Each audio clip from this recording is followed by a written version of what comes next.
alors tey lan lañ mën a xaar ci àtte bi nga xamante ne moom la ñu nar a nar a amal fële ci mais li ñuy tribunal. xaar tout simplement c'est que le droit soit dit li ñuy xaar mooy ñu libérer leen bàyyi leen ñu ñibbi seeni kër li ñuy xaar mooy vraiment finalement on ne fait que ça nous répéter à longueur de journée bon allons puisqu'il faut se répéter tout le temps pour que message bi gars yi mën koo déglu nañu doxal li nga xamante ne moom mooy yoon que le droit soit dit sans aucune influence et surtout qu'il se base sur des motifs clairs parce que booy xool l'histoire yi nga xamante ne moom moo déroulé wu nii lii am nii bokk Sénégal ñu di ko dund ñi nga xamante ne teg nañu leen loxo yépp li ko dalee ci Ahmed Aïdara parce que c'est le premier à être arrêté tôt un matin de vendredi alors que mu ngi waaj a dem liggéeyi c'est-à-dire que début ba tooñ li ci am yépp tooñ la tooñ moo am ci réew mi tooñ la jaay la doole tëj la wax ji ci nii la tënku Déthié Fall même chose Mame Diarra Fam même chose Guy Marius Sagna ñu jàpp ay ndawam muy dem di leen yóbbul ak ñu ne ko nuuj jàppatee donc bi ñu leen téye boobu ba tey ban explication en fait bu valable la ñu jox ñi nga xamante ne moom mooy sénégalais sur la justification ci arrestation yu ni mel amul benn justification boo xamante ne loolu nit mën a déglu wéeru ne lii ma dégg kat lii moo am wala lii mooy dëgg li am mooy de prévoir nañu manifestation ba elle a été interdite certes ñoom nee nañu dinañu braver interdiction bi mais ngan la ngir yàlla nañu xaar ba ñu braver interdiction bi c'est-à-dire que man li may dégg ci ay maanaam motif yi justification cahier de charge yi ñu leen yenn yépp ne loolu ñoo ko def man réellement ak la réalité ak li am c'est deux choses totalement différentes c'est deux choses yoo xamante ne bokkuñu ndey ni bokkuñu baay xam nga li am ci réew mi mooy jaay la doole ne la ràpp tëj ci kaso bi lii mooy dëgg te nag réew nag waruñoo mën a toll foo xamante ne nit ñi dañuy dem ba dootuñu amati confiance en la justice bu boobaa foofu nag là vraiment ça pose problème les gens devraient pouvoir se fier à la justice quel que soit alpha ak quel que soit climat bi mën a nekk li mën a am mooy nit ñi ñu mën a jàpp ne lu mu métti métti yoon dina am xam nga ay procès yoo xamante ne da nga koy dàq ka dàqaat xëy na peut-être soi-disant pour avoir plus d'éléments pour mën a juger loo xamante ne à la limite juger ko c'est tellement simple et tellement facile parce que nit ki boo ko naan dama laa jàpp ci situation de flagrant délit dafay fekk nga fekk ko ca place de la nation 15 heures fi ñu jàpp manifestation ci heure ba ñu ko jàppee ak ca bërëb ba ñu ko nattee nga fekk ko teg ko fa loxo bu boobaa ñu ne flagrant délit am na waaye ku dëkk Géejawaay saa waay ku génn fi nga xamante ne moom mooy sa siège nga sori lool à des kilomètres et des kilomètres du lieu de la manifestation gisuñu la nga yëkkati xeer gisuñu la nga sànni gisuñu la nga def benn mouvement boo xamante ne jëm na ci wàllu woowee nga ne kooku da nga ko jàpp flagrant délit wu lan exactement moom laa bëgg a comprendre réew mi nañu bàyyi li nga xamante ne moom la ñuy foowee di ko caaxaane kaso du ay fo kaso ku ko yéene nit kooku moom na nga jàpp ne sa noonu la bul jàpp ne kooku ci sa nit ñu mbaax yi la bokk parce que boo yóbboon nit ki ba fi nga xamante ne mooy néeg bu lëndëm bi gisatul njabootam gisatul famille am à quelques jours de la fête et même bu dul contexte fête ak leneen lu ni mel bu nekkoon ci contexte normal jàpp bi ci boppam moo teguwul ci yoon nañu leen bàyyi ñu ñibbi seeni kër parce que loolu mooy dëgg li nga xamante ne dañ leen tegee loxo jaaduwul teguwul ci yoon amul benn justification bu ko mën a prouver beneen bi ci topp de deux pour la stabilité de ce pays là on n'a pas besoin que procès yii ñu renvoyer waat ko soxlawuñu ko pour ñu leen fay delluwaat ñu fay toog soi-disant soit pour zapper leur morale wala xawma quel est l'objectif qui se cache derrière ou alors dañ leen fay yóbbu parce que dañ ñii vraiment ay personnes yu ñu déranger lañu gis nañu daal li ñuy def nii vraiment bu ñu leen bàyyee mën naa indi ay xeetu gàllankoor tëj bi ngeen koy tëj moo koy gën a garaawal tëj bi ngeen koy tëj mooy gën a fexe ñi mooy tax ba nit ñi colère gi ñu am ci yéen duñu ko bàyyi au contraire dafay gën di multiplier on est dans un état de droit boo xam ne les gens ont le droit de dire ce qu'ils pensent. Les gens ont le droit de manifester, les gens ont le droit également de pouvoir circuler librement dans un état de droit sans pour autant craindre quoi que ce soit. nañu leen bàyyi ñu ñibbi seeni kër loolu mooy dëgg. après leneen luñ ci teg moom luñ ci mënti def rek jaay doole la wala def lu la neex. Pansane alors mën nañu xaar jugement bu raxul dara politique comme le juge bi waxoon ci vendredi ba yi ñu génn mu ne dinañ ko àtte te du rax daraay politique. bon c'est juge bi xam naa dafa transmettre un message à qui de droit wax ak dégg malheureusement bu ñu eggee ci niveau boobu mooy justice boobu dese naa libre. bu ñu eggee ci niveau bu préciser ne du rax daray politique kon daan na rax daray politique ci jamono amaana xam nga c'est très difficile et baal leen ma terme je vais même user d'un terme ce qui se passe dans ce pays est chiant ngeen baal ñu expression bi c'est ça en fait de xam nga dëkk bu jaxasoo moment bi ngeen di jàpp Ahmed Aïdara qui est l'édile de la ville de Guédiawaye le maire qui devait recevoir un autre maire Ahmed Aïdara maire de Guédiawaye devait recevoir le maire de Ziguinchor à Guédiawaye tous les deux sont élus à un suffrage via un suffrage donc ñu am légitimité am légalité Ahmed Aïdara nekk le premier magistrat de la ville de Guédiawaye loolu moom bu yeboo ngeen tëb yéeg ba ca la mel ni fusée ka mu neexul bokk nga tëb ba foofu waaye loolu la borom bi def ba keroog mu kaa jeexal comme ni yàlla defee président Macky Sall nekk président Sénégal ka mu neex ak ka mu neexul loolu la yàlla def nangu rek kooku di dalal keneen koo xam ne fal nañ ko ca Ziguinchor ka mu neex ak ka mu neexul loolu yàlla dogal mu war ko recevoir le samedi ngeen jàpp ko le vendredi ci ku génn këram di dem béréb ba muy liggéeyee di dox lu mu tàmm def ngeen ne noonu du dox jàpp ko ndaje ba amul samedi ba parce que jaxasoo na ngeen ñëw moment bi ngeen ko jàppee moment boobu lan moo xew jàpp nañ ni ñii kat dañ leen embrigadé mais li xew ci mbir mi moo di samedi bii bis yii waaw kilifa bee di Lat Diop ak ñi ñu àndal ak waa Benno Bokk Yaakaar ñoom amoon nañ seen meeting fii ci Ndakaaru boori ñi dëkk Guédiawaye xam nañ li noo wax fii ci Njaareem du loolu Abdou Ngaal waa Benno Bokk Yaakaar moment bi nga xam ni gouverneur bi moom dafay xamle ne soi-disant nangam daje alors que on a parlé de CNRA de la presse et cetera pourtant ndaje boobu dafa am ci dëkk boo xam ni ki ko jiite nekk maire ba dañ kaa jàpp ci lu tegul fenn ñoom le camp du pouvoir daje fa mu ne loolu xam nga lu mu tudd mais waa Guédiawaye ñoo baax moi je me suis posé la question en regardant les images Moussa Diaw jërëjëf je me suis posé toute la nuit j'ai regardé ces photos là ces images là en me disant mais attends waa Guédiawaye ñoo gentil ils sont tendres ils sont doux ils sont bien donc waa Guédiawaye they don't care about seen maire amul problème man mënuma comprendre ñu jàpp sama maire man non ki jàpp sama maire ñëw taxaw di amal ndaje sama biir dëkk te moom mu taxawoon wax ne Ousmane Sonko du dugg biir Guédiawaye finalement monsieur Diop bravo félicitations chapeau sincèrement monsieur le directeur de la LONASE bravo chapeau parce que nit say xeex day mat waa Guédiawaye ñoo toog di seetaan waaye Lat moom li mu bëggoon def na ko te bravo il est à féliciter Ahmed Aïdara vous êtes le maire de la ville de Guédiawaye peut-être les populations vous soutiennent mais apparemment elles peuvent rien faire et donc il va être bâillonné par-ci par-là ba heure bu leen neex ñu def délégation spéciale wàcce ko si les gens de Guédiawaye veulent ça ce sera tant pis et moi si je suis Ahmed Aïdara je me dirais les gens de Guédiawaye ne veulent pas de moi je vais m'occuper à autre chose c'est une façon de dire que dafa am loo xam ni nit waru kaa nangu jàmm ju ñuy woote ci kaw dëgg laa lalu sawaay loo ne jàmm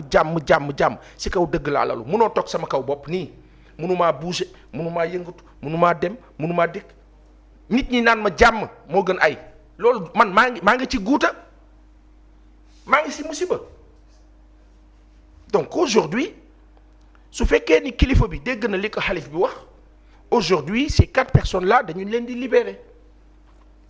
aujourd'hui su fekkee ni kilifa bi dégg na li ko xalif bi wax mercredi les gens dañ leen di bàyyi ñu def seen manifestation def seen ndaje def seen ay discours ñibbi seen kër quand je vois monsieur Diop Lat tenir un propos dans le sens de dire Ousmane Sonko nee na soit ñu jàpp ko wala ñu faat ko le directeur de la LONASE général de la LONASE bon image bi ñuy am nii ci nit bi de loin dañ naan nit ba baax la mais dafa am politique jarul yenn propos yi à lui de choisir donc Ousmane Sonko doit choisir entre ñu jàpp ko wala ñu faat ko et quand j'entends le sieur Habib Niang dire les jeunes ne doivent pas nangu ñu leen di def chair à canon ça veut dire une façon de dire c'est-à-dire sénégalais il faut ñuy dégg nguur bii fi nekk lan lay wax ñu koy dégg xale bu fi génn ñu dóor la bal le discours c'est ça mooy il faut pas que xale yi nangu ñu leen di utiliser comme chair à canon kon xale yi le fait ñu génn wax ne Sénégal doxul ñoom dañu nekk daal ñoo xam ne ab yàpp boo xam ne da nga see dóor bal la taal ka quand des autorités parlent comme ça mais c'est un amas d'injures c'est-à-dire que nu ngay daggal askanu lëmb Sénégal yépp toog la xool le comble dans tout ça mooy ñun ñëpp dañoo toog naan jàmm kilifa yi di ñu wax jàmm mais ñoom nguur gi seen discours du discours jàmm seen discours c'est toujours sur un ton menaçant en 2010-2011 ces mêmes leaders de l'autorité de la République ñoo nekkoon ay opposants naan Abdoulaye Wade jaay doole bi mu nekk ci réew mi duñ ko nangu waaw lan moo wuteeg loolu ak lii ba ñun ñu war a mën a toog nekk ay nit la toog rek di leen xool ngeen ñuy jaay doole parfois on a envie on aime trop nos autorités parce que ñu ni neen la mais parfois nit def la loo xam ne da ngay am envie fekk ko fu mu toog parce que certains discours sont hilarants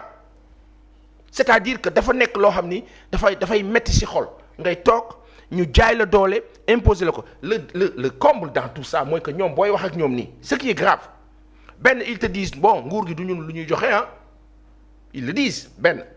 dañu agressif ñaareel bi ils tiennent quel propos mooy sama nag xool leen li ngeen di wax parce que ñun et ces menaces là doivent cesser yéen nguuru Sénégal yéen ñi ci nekk ñëpp bisa ngi ci bis yi si suuf ngeen di toog da ngeen di wàcc parce que loolu la yàlla dogal c'est un cycle après vous pouvez rêver en parlant de 2035 2050 whatever wante yàlla bind na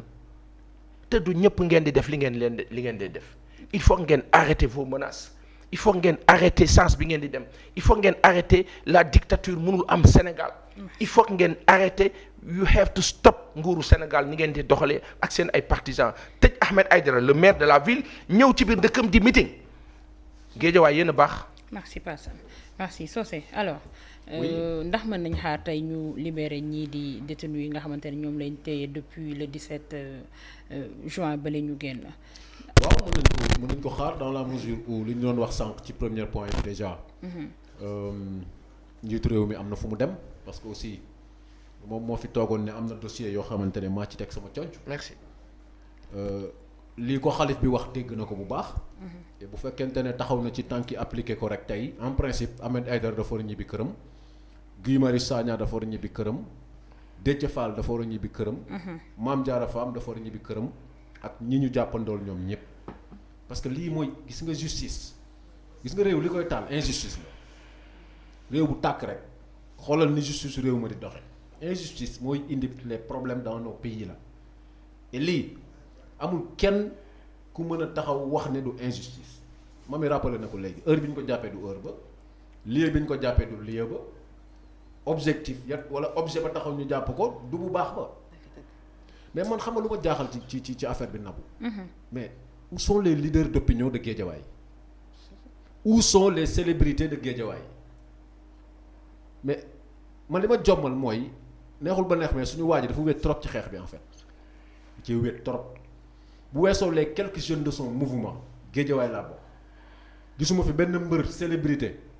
ñoo xamante ne Ahmed les a rendu service ñoom ñëpp gisuma kenn ku ci àddu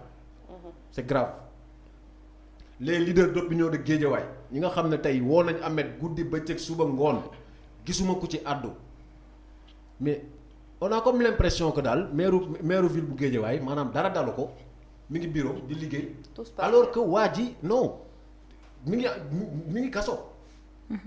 wala boog ñoom loolu noonu situation boobu dafa leen neex mais nañu génn wax man loolu mooy li ma gën a métti ci affaire bi c'est-à-dire que Guédiawaye ak ni mu toll ak kilifa yi fi ne ñu siiw muy wàllu sport wàllu politique wàllu ak. wàllu culture loo mën a jël on s'attendait à ce que ñoom ñu nekk au devant pour exiger la libération de Ahmed Aïdara amul kenn ku ko ci def malheureusement lu dul bàyyi ay quelques jeunes des femmes de son mouvement à lui muy Guédiawaye laa bokk ñoo nekk au devant alors que c'est tout Guédiawaye. ak ay mag ay maire c'est tout Guédiawaye qui devait être devant pour exiger sa libération malheureusement amul mais man am naa ci njort bu rafet ne tey en tout cas juge bi nga xamante ne moom moo war a àtte na àtte te dëgg rek tax xam nga dañuy wax ay indépendance de la justice Ahmed Aïdara wax na dëgg chaque émission mu wax ko indépendance de la justice bi ñuy wax la justice elle est indépendante maintenant est-ce que les acteurs qui incarnent cette justice sont indépendants ça c'est une question et juge bi nga xamante ne tey moo war a àtte tey na prouver son indépendance vis-à-vis de l'autorité bi nga xamante ne peut-être moo koy jox ay ordre nañ leen bàyyi ñu ñibbi seen ay kër parce que réew mi sawaay soxlawul instabilité ci lenn tabaski bii la ñu jëm sawaay góorgóorlu yu mel ne man tal nañu leneen lu dul ne fi di daw ay manifestation di wii rek di daw ku la jàpp ak yooyu comprendre instabilité ci réew wax naa la ko léegi injustice moo koy indi réew bu justice ba doxul normalement parce que citoyen bu ñu demee ba wóolatuñ justice dañuy fajal seen bopp fajal sa bopp loolu mooy indi chaos en fait dans un état et loolu ñaanuma yàlla ñu àgg fa moo tax tey ñii li ma la wax nañ leen a bàyyi ñu ñibbi seen ay kër élection yi ñu def ko ci jàmm opposants yi ñu bàyyi la ñu opposé wu à leur manière parce que ñoom ñëpp aussi. ndax li ñëpp di xalaat mënul am ci tey. ndax ñëpp ñu ngi xalaat ne dañ leen war nar a def renvoi wala ñu yóbbu leen ba ginnaaw élection yi nga wala ba élection yi jege nga xamante ne ñoom duñu mën a bokk. waaw mais loolu moom mooy drame bi en fait. ñi xalaat loolu. foofu bu ñu fa àggee catastrophe mënul weesu loolu nabu ñii tey dañoo war a ñibbi seen ay kër tey loolu mooy dëgg. ku fi toog di xalaat ay renvoi pour ay délégation spéciale ay après élection loolu mooy indi kaw mais waa Guédiawaye dañu jóg tekkaaral bi dafa ëpp waxuma bu kenn taal pono nag bu fi kenn taal pono bu fi kenn yàq alalu jàmbur mais nañu taxaw manifester pacifiquement exiger la libération de leur maire mais boobu ba léegi saa yi boobu ba léegi ñu siiw ñi nga xamante ne topp nañ Ahmed guddi bëccëg ñi ngi toog seen kër yi di lekk seen ceebu jën mais ana ñu ñooñu mu mel ne daal mais li ñu def Ahmed ni Ahmed jiwu leen ko ah. non pas du tout man dama ci xam dara Mamy Samb mi xam na ci dara parce que li yàgg nañ di liggéey ensemble mais ana ñooñu c'est comme si li ko dal nii en fait daf leen neex quoi mais nañu génn wax ak nguur gi fi nekk. parce que nag kaay mu wax la gis nga un état buy def askan bi ne nemm day continuer di def foofu lañ toll c'est dans tous les pays. surtout suñu réew yi fare Afrique de l'Ouest. fekk état gouvernement yi ñu ngi teg ay actes. citoyens yi di ko subir di ko accepter naan yàlla baax na muñ leen dañuy gën a continuer mais fekk demuñu ba gis des gens en face taxaw pour xeex pour loolu deñ du ñu prudent ci lépp lu ñuy def donc man je lance un appel aux juges xaw ma nu mu tudd xaw ma fu mu dëkk mais na xam ne lu mu àtte fii tey fee da koy àttewaat ba pare ñu àtte ko moom xaw ma ndax dégg nga li ma wax boo fi àttee tey fii dara fee bu ñu fa demee suba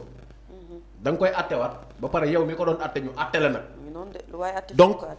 na ci dem. ak professionnalisme na ci dem ak responsabilité. et responsabilité bi weesuwul ñii nañ leen bàyyi ñu ñibbi seen kër c'est aussi simple que ça.